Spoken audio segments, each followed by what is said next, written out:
In terms of gameplay and compared to the previous Silent Hills, what can we expect from Downpour?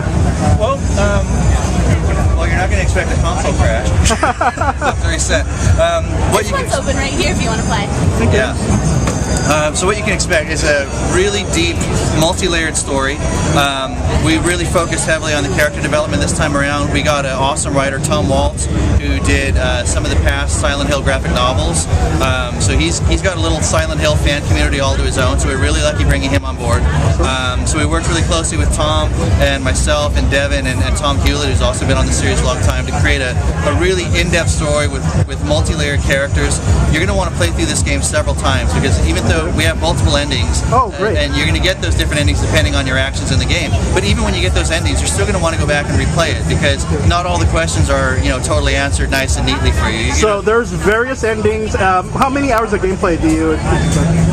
Depending on how deeply you go into it, because we have about 15 or so, actually maybe around 20 side quests that are completely optional. So depending on if you go and try to complete all the side quests, if you're a total completionist, there's also tons of lore for the character for you to find and add to Murphy's journal. It kind of keeps like a little Silent Hill scrapbook. Okay. So for you to find all of the lore objects and to experience all the side quests, I'm sure it's well over 12 hours easily. And what connection is there to the previous series? Any characters or monsters, devil babies? No, none of that. No pyramid head. That was like one of the first things that we definitely agreed upon. We wanted this to be a standalone story, right? Okay, great. This is Murphy's story. There's nothing in there about Alessa or the Order.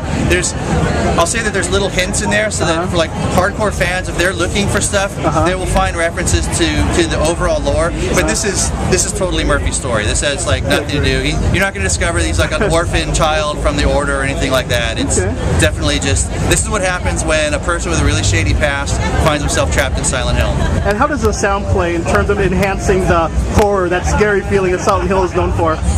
Well, we've got two really good guys at the helm there. On the sound side, we have Nathan McCree, who's done a lot of work in the industry. He's got like 25 years of experience. He's worked on stuff like Tomb Raider, the original Tomb Raiders, and a bunch of other games. So Nathan's really sharp, and he totally understands the horror genre and how to create a really unnerving soundscape. And then on the musical side, we've got Daniel Licht, who did the Dexter soundtrack. Oh, wow. So from television's Dexter, he's an awesome composer. He plays a mean mandolin, so if you're looking for that kind of Akira sound, Daniel's definitely got a sound that's true to Silent Hill, but he's also totally put his own unique spin on it. So I don't think he was ever trying to like ape the previous games. He just wanted to make a sound that totally fit into it and felt Silent Hill.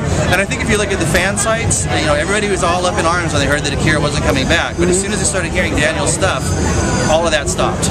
Okay. And is there any difference between the PS3 version and the Xbox 360 version of the game?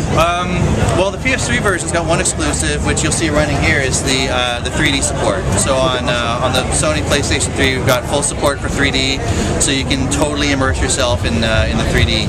Awesome. Well, thank you very much.